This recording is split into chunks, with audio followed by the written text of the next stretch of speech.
Hello, नमस्कार प्रस्तुति हूँ। देखिए, इस क्लास के अंदर हम राजस्थान चतुर्थ श्रेणी कर्मचारी एग्जाम 2025 की तैयारी के लिए कुछ महत्वपूर्ण प्रश्न देख रहे हैं। जो प्रश्न चतुर्थ श्रेणी कर्मचारी एग्जाम के लिए बहुत ही महत्वपूर्ण है और इनमें से बहुत से प्रश्न आपको एग्जाम के अंदर हूबहू देखने को मिल जाएंगे। तो अगर आप चतुर्थ श्रेणी कर्मचारी एग्जाम की तैयारी कर रहे हैं, तो ये क्लास आपके लिए बहुत ही हेल्पफुल रहने वाली है। तो चैनल को अभी तक सब्सक्राइब नहीं किया है, तो उदयपुर लर्निंग क्लासेस चैनल को सब्सक्राइब जरूर कर लीजिएगा और इस क्लास को अपने दोस्तों के साथ शेयर जरूर करिएगा।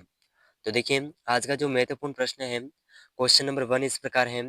मुगल सम्राट की आज्ञा अनुसार राजपूताना में शहरी पदाधिकारियों द्वारा जारी किए जाने वाले कागजात कहलाते थे। तो ये कागजात क्या कहलाते थे? तो जल्दी से इसका आंसर है ऑप्शन डी, हुस्बुल हुकुम।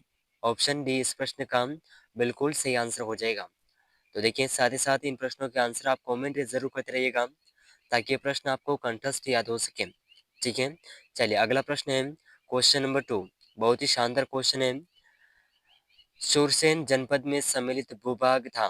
तो देखिए साथियों, सुरसेन जनपद, इसमें सम्मिलित भूभाग कौन सा था? तो इसका ऑप्शन 1 है भरतपुर, धौलपुर और करौली।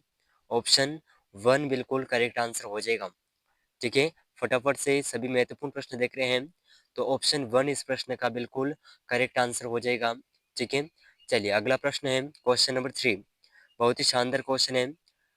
हल्दीघाटी युद्ध को बदायूंनी ने किस युद्ध की संज्ञा दी है? तो देखिए साथियों, हल्दीघाटी युद्ध को बदायूं ने कौन से युद्ध की संज्ञा दी है? तो इसका ऑप्शन 1 है गोगुंदा युद्ध, दिवेर युद्ध, खमनोर युद्ध, धर्मोपल्ली युद्ध। तो देखिए, इन चार ऑप्शन में से जो इस प्रश्न का सही आंसर है ऑप्शन,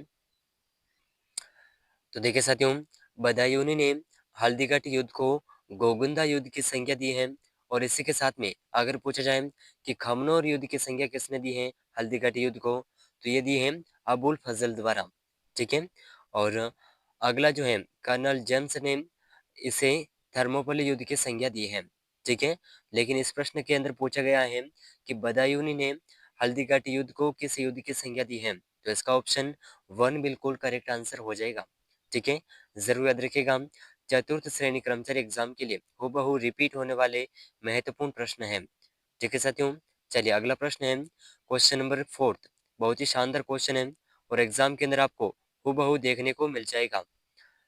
तो देखिए, क्वेश्चन 4 इस प्रकार है। मालवा में सर्वप्रथम मराठा आक्रमण कब हुआ?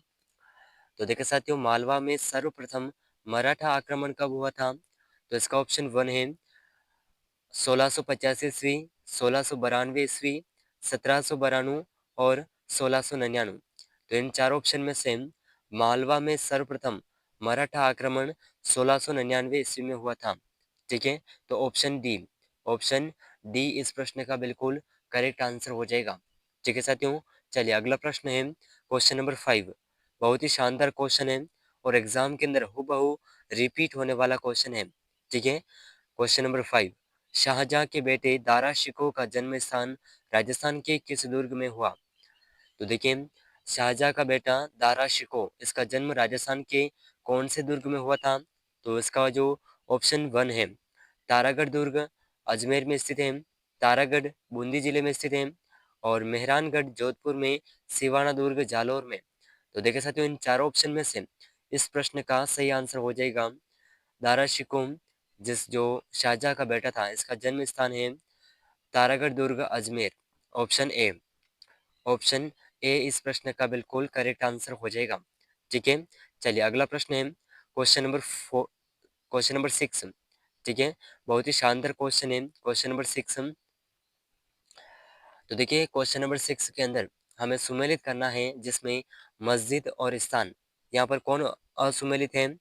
तो देखिए, पीर दुले शाह की दरगाह। ऑप्शन सी, ऑप्शन सी असुमेलित है। ऑप्शन सी इस प्रश्न का बिल्कुल करेक्ट आंसर हो जाएगा। ठीक है साथियों, जरूर याद रखिएगा। चलिए अगला प्रश्न है क्वेश्चन नंबर 7। बहुत ही शानदार क्वेश्चन है और बहुत ही महत्वपूर्ण प्रश्न भी है। ठीक है साथियों, दयाबाई एवं सहजोबाई का संबंध किस संप्रदाय से रहा है? तो देखिए साथियों, दयाबाई एवं सहजोबाई का संबंध कौन से संप्रदाय से रहा है? तो इसका ऑप्शन 1 है चरणदासी संप्रदाय, जसनाती संप्रदाय, परिणामी संप्रदाय, निरंजनी संप्रदाय। तो देखिए इन चार ऑप्शन में से इस प्रश्न का सही आंसर हो जाएगा दयाबाई एवं सहजोबाई का संबंध चरणदासी संप्रदाय से रहा है। ऑप्शन ए बिल्कुल करेक्ट आंसर हो जाएगा। ठीक है, ऑप्शन वन बिल्कुल सही आंसर हो जाएगा। जरूर याद रखिएगा, बहुत ही महत्वपूर्ण प्रश्न है। ठीक है साथियों, चलिए अगला प्रश्न है क्वेश्चन नंबर 8। बहुत ही शानदार क्वेश्चन है और एग्जाम के अंदर हूबहू रिपीट होने वाला क्वेश्चन है। ठीक है, राजस्थान में थेवा कला का संबंध रहा है। तो देखिए साथियों, राजस्थान के अंदर थेवा कला का संबंध कौन से जिले से रहा है? तो इसका ऑप्शन वन है बीकानेर, जैसलमेर, प्रतापगढ़, बूंदी। तो इन चार ऑप्शन में से ऑप्शन सी बिल्कुल सही आंसर हो जाएगा। थेवा कला का संबंध प्रतापगढ़ से रहा है। ठीक है, ऑप्शन सी बिल्कुल करेक्ट आंसर होगा। इसी के साथ में अगला प्रश्न है क्वेश्चन नंबर 9। निम्न में से कौन सी रचना ईसरदास की नहीं है? तो देखिए साथियों, ईसरदास की रचना कौन सी नहीं है? तो ये है Chandra Prabodh. Option D. Option D इस प्रश्न का बिल्कुल करेक्ट आंसर हो जाएगा। ठीक है, चलिए अगला प्रश्न है बहुत ही शानदार क्वेश्चन। नेवरी आभूषण पहना जाता है। तो देखिए इसका आंसर आप कमेंट करिएगा कि नेवरी आभूषण शरीर के कौन से अंग में पहना जाता है? दांतों में, हाथों में, गले में, पाँवों में। तो क्वेश्चन 10 का आंसर आप कमेंट करिएगा। बहुत ही महत्वपूर्ण प्रश्न है। ठीक है, चलिए अगला प्रश्न है गोहरहारी, डांगुरी, खंडारी का संबंध किससे है? तो देखिए इन सब का संबंध किससे है? तो इसका ऑप्शन वन है ध्रुवपद गायकी। ठीक है, ऑप्शन वन। ऑप्शन वन इस प्रश्न का बिल्कुल करेक्ट आंसर हो जाएगा। ठीक है साथियों, चलिए अगला प्रश्न है क्वेश्चन नंबर 12। बहुत ही शानदार क्वेश्चन है। आधुनिक राजस्थान का निर्माणकर्ता किसे कहा जाता है? तो आधुनिक राजस्थान का निर्माणकर्ता किसे कहा जाता है? तो जल्दी से आंसर कमेंट करिएगा। तो देखिए इसका जो सही आंसर है ऑप्शन सी, मोहनलाल सुखाड़िया को आधुनिक राजस्थान का निर्माणकर्ता कहा जाता है। ऑप्शन सी इस प्रश्न का बिल्कुल सही आंसर हो जाएगा। ठीक है साथियों, चलिए अगला प्रश्न है क्वेश्चन नंबर 13। चलिए तो देखिए साथियों, अगला प्रश्न आपके सामने है राजस्थान के लौह पुरुष कौन माने जाते हैं? तो देखिए राजस्थान के लौह पुरुष किसे कहा जाता है? इसके ऑप्शन है जमनालाल बजाज, जयनारायण व्यास, मोहनलाल सुखाड़िया, दामोदर लाल व्यास। तो देखिए इन चार ऑप्शन में से लौह पुरुष वैसे तो सरदार वल्लभ भाई पटेल को कहा जाता है, लेकिन यहाँ पर पूछा गया है कि राजस्थान के लौह पुरुष किसे माना जाता है। ठीक है, तो ये है अपने लाल व्यास, दामोदर लाल व्यास।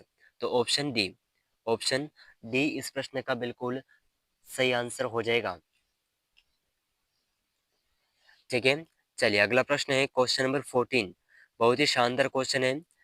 मीणा क्षेत्रीय सभा की स्थापना कब की गई?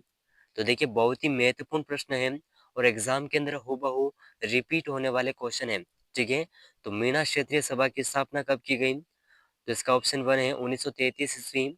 ऑप्शन टू है 1923 ईस्वी, 1943 ईस्वी, 1913 ईस्वी। तो देखिए साथियों इन चार ऑप्शन में से मीना क्षेत्रीय सभा की स्थापना कब की गई थी? तो इसका जो सही आंसर है ऑप्शन, बहुत ही शानदार क्वेश्चन है, तो इसका सही आंसर हो जाएगा ऑप्शन वन बिल्कुल सही आंसर है। ठीक है, 1933 ईस्वी में मीना क्षेत्रीय सभा की स्थापना की गई थी। चलिए अगला प्रश्न है फटाफट से, बहुत ही महत्वपूर्ण प्रश्न। आजाद मोर्चा की स्थापना किसने की? जल्दी से आंसर कमेंट करिएगा। आजाद मोर्चा की स्थापना किसने की? तो देखिए इसका सही आंसर होगा बाबा हरिश्चंद्र, ऑप्शन डी। ठीक है, चलिए अगला प्रश्न, बहुत ही शानदार क्वेश्चन। ठीक है, बहुत ही महत्वपूर्ण प्रश्न है। वाल्टर ने राजपूत हितकारिणी सभा की स्थापना कहाँ की? तो देखिए राजपूत हितकारिणी सभा की स्थापना अपने उदयपुर सॉरी अजमेर में की गई थी। कहाँ पर? अजमेर में। ऑप्शन सी, ऑप्शन सी इस प्रश्न का बिल्कुल करेक्ट आंसर हो जाएगा। ठीक है साथियों, चलिए अगला प्रश्न है क्वेश्चन नंबर 17। हरिजन सेवा संघ की राजपूताना शाखा का अध्यक्ष कैसे मनोनीत मनोनीत किया गया है? तो देखिए हरिजन सेवा संघ की राजपूताना शाखा का अध्यक्ष किसे नियुक्त किया गया है? तो इसका ऑप्शन वन बिल्कुल सही आंसर हो जाएगा Harbilas Sarda, option A. Option A बिल्कुल सही आंसर हो जाएगा। ठीक है साथियों, चलिए अगला प्रश्न है क्वेश्चन नंबर 18। यहाँ पर हमें नृत्य और जाति को सुमेलित करना है और जो असुमेलित है उसे सेलेक्ट करना है। तो देखिए, पनिहारी नृत्य डामोर जनजाति द्वारा नहीं किया जाता है। Option C. ऑप्शन सी इस प्रश्न का बिल्कुल करेक्ट आंसर हो जाएगा।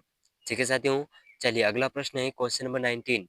बहुत ही शानदार क्वेश्चन है और एग्जाम के अंदर हूबहू रिपीट होने वाला क्वेश्चन है। ठीक है, राजस्थान में जरीना का मकबरा स्थित है। तो राजस्थान के अंदर जरीना का मकबरा कहाँ पर स्थित है? ऑप्शन है अजमेर, भीलवाड़ा, नागौर, धौलपुर। तो देखिए साथियों, इन चारों ऑप्शन में से जो इस प्रश्न का सही आंसर है, राजस्थान के अंदर जरीना का मकबरा धौलपुर में स्थित है। कहाँ पर है? धौलपुर में। Option D.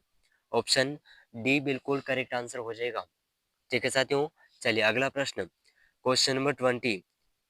ठीक है, क्वेश्चन नंबर 20 आपके सामने है और इसका आंसर आप कमेंट करिएगा। बहुत ही महत्वपूर्ण प्रश्न है। बूंदी किसान आंदोलन का संबंध रहा है। तो बूंदी किसान आंदोलन का संबंध कौन से सन से रहा है?